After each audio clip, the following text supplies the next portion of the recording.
Even when you feel low, you can still go. Even when you feel slow, you can still go. Even when there's no hope, you can still go. I never answer to no, man, I still go. Halo santayer semua, semoga sehat sukses selalu. Kali ini kami ceritakan regas film di mana seorang ibu yang sangat sabar, tapi dalam seketika melihat anak dan suaminya tewas di hadapannya. Yuk kita saksikan The Power of Mak-Mak. Gak usah lama-lama, langsung saja kita cus.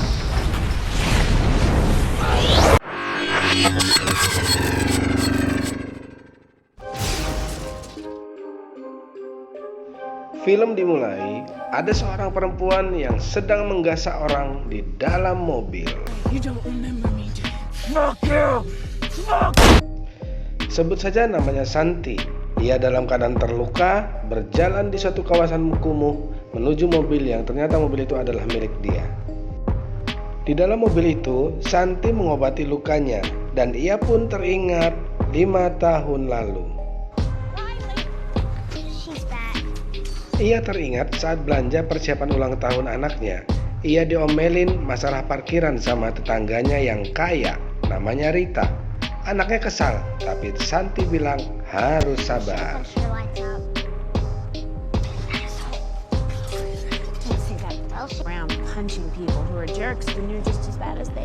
Di lain tempat, suaminya Santi namanya Budi sedang ada di bengkel tempat ia bekerja.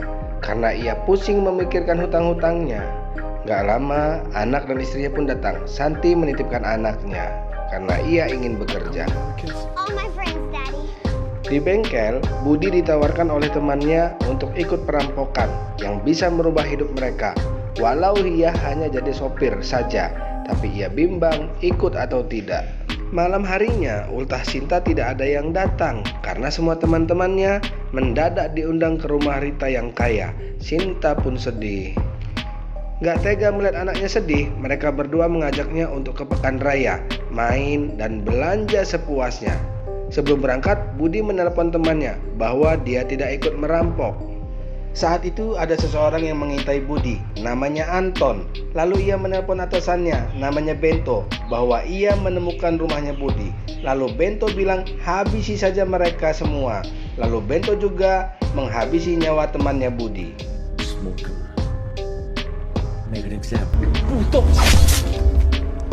Budi, Santi, dan Sinta bersenang-senang di pekan raya.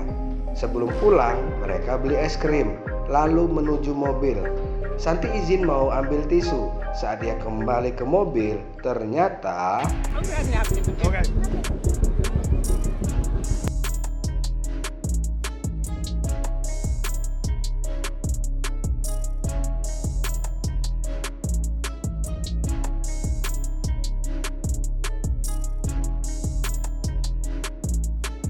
Detektif Freddy dan temannya memeriksa TKP. Walau mereka tahu pelakunya, tapi mereka tak bisa apa-apa.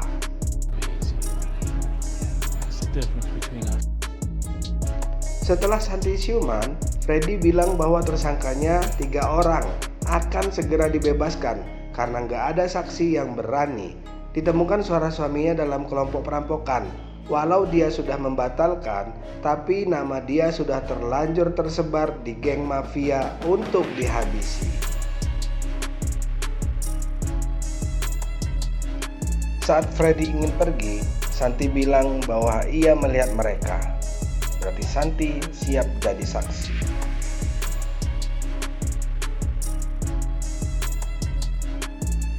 Freddy diingatkan sama Sugeng, jangan ikut campur. Karena si Bento ini kartel paling berbahaya. Nanti dia bisa mati sia-sia, ujarnya ke Freddy. Setelah sehat, Santi harus pindah dari rumahnya. Saat itu ada pengacara Bento, sebut saja Mahmud, datang membujuk agar ia melupakan kejadian dan disodorkan uang yang banyak. Santi marah dan Mahmud pun diusir. Get out of my house. Get out of my house. Di pengadilan, Mahmud membuat Santi terpojok, yang akhirnya hakim pun memutuskan bahwa para tersangka tidak bersalah. Reason to hold the defendants over for trial. You're excused. They are Mrs. killers. North. They're fucking Bailiff. killers. Akhirnya Santi akan dibawa ke rumah sakit jiwa. Karena ia nggak terima, ia pun kabur.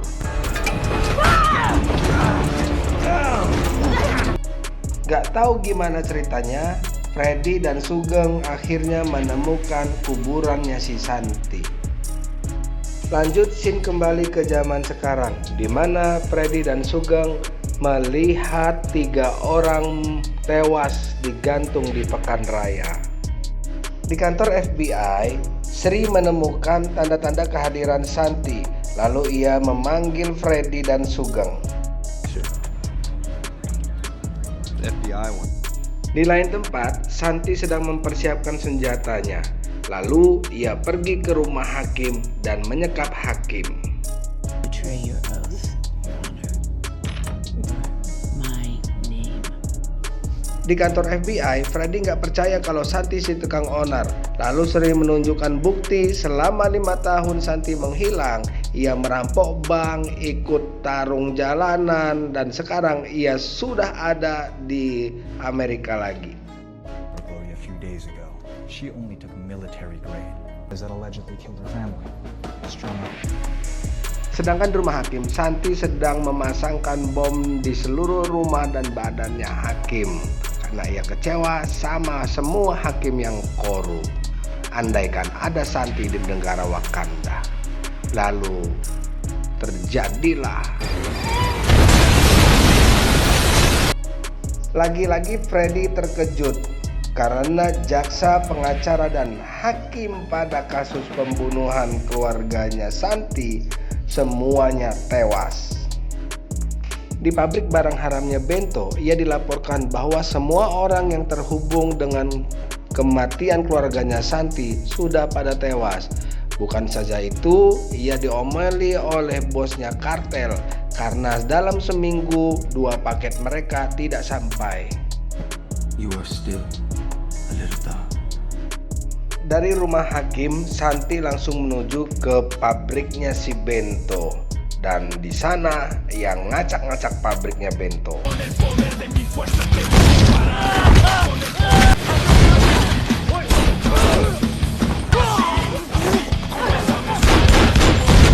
Di rumahnya, Bento menyuruh perketat keamanan dan dia suruh pasukannya untuk menghabisi Santi malam ini juga.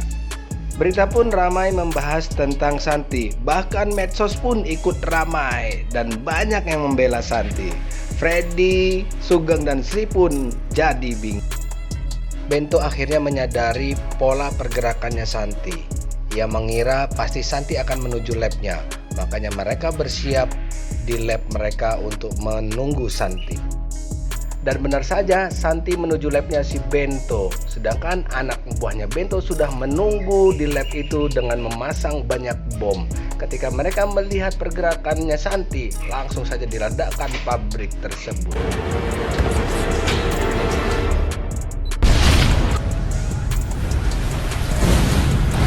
Sri mencurigai suatu lokasi sebagai tempat persembunyiannya Santi. Ia pun langsung ke sana. Sedangkan Santi lolos dari ledakan tersebut, ia langsung mengejar anak buahnya Bento.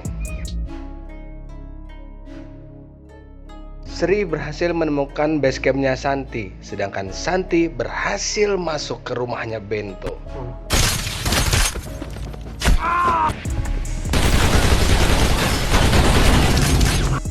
Santi akhirnya menghabisi semua anak buahnya Bento. Saat Bento akan didor oleh Santi, tiba-tiba anaknya Bento keluar. Santi pun tidak tega. Lalu polisi pun datang ke rumahnya Bento. Lalu Bento kabur, sedangkan Santi dalam keadaan terluka. Ia pergi ke rumah tetangganya yang sombong dulu, yaitu ke rumahnya Rita. Setelah mengobati lukanya, Santi pergi dari rumah Rita. Sedangkan di rumahnya Bento, Sugeng mulai curiga sama Freddy. Dan di lokasinya Santi, Freddy menghampiri Sri. Karena Sri bilang dia curiga ada orang dalam di kepolisian. Tiba-tiba saja Freddy langsung I'm sorry. Freddy melapor ke Bento bahwa ia menemukan lokasinya Santi. Lalu Bento dan anak buahnya pergi ke lokasinya Santi, sedangkan Santi ia tidur kelelahan di lokasinya. Hampir saja Santi ditemukan oleh anak buahnya Bento. Untung dalam mimpinya anaknya Santi membangunkannya. Segera ia bangun, lalu ia menghabisi anak buahnya Bento. Lalu Santi menghubungi Freddy lewat HT. Ia bilang mereka semua harus pergi dari lokasinya. Lalu Bento bilang kau akan mati. Tapi Santi bilang kalian semua yang akan kuhabisi. Lalu si Santi membuat siaran langsung bahwa ia menunjukkan ada polisi korup, mafia, dan dia mengundang semua polisi datang ke pestanya. Sugeng dan polisi lainnya segera menuju lokasi, sedangkan Bento mengancam akan membunuh anak-anak di situ karena ia tahu bahwa Santi sangat menyayangi anak-anak. Karena ia tidak mau anak-anak dibunuh, lalu Santi menyerahkan diri dan ia dihajar habis-habisan oleh si Bento.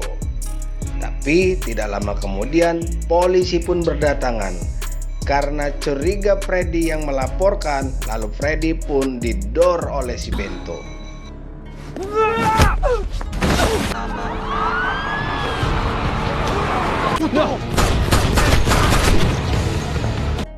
Polisi datang, semua ditangkap.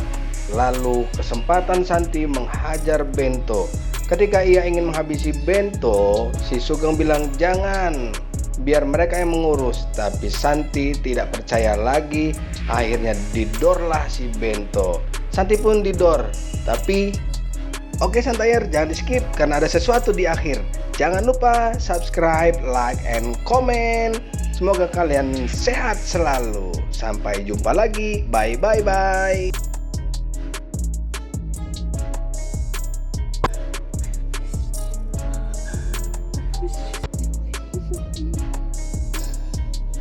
Hey, now! Largely in support of her, but the law may not agree. For her actions, and she was then trialed. He took down the man. He didn't have to be this way.